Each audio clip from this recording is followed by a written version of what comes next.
Kincardine Bridge opened in 1936, and the southern 76 metres or so was constructed on piles due to the existing ground conditions.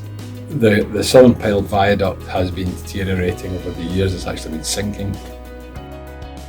First phase is to have a site establishment on the site, and the first phase of work on the actual project involves the construction of the temporary work platform on the west side of the southern piled viaduct.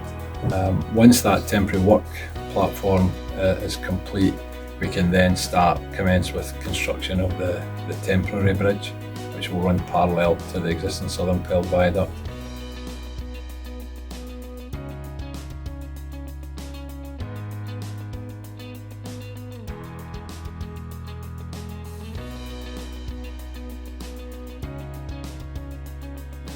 On completion of that, we then move round to the east side of the southern piled viaduct, and we construct another temporary work platform.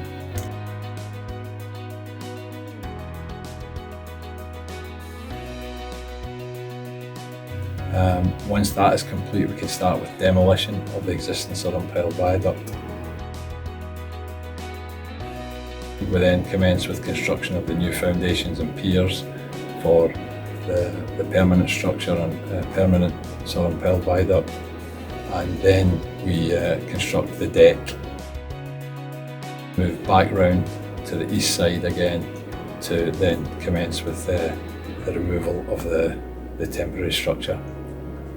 Once the temporary structure is removed, we will then commence with site clearance, removing the temporary work platforms on both sides, and leave the site in as close to the same condition as it was when we first commenced work.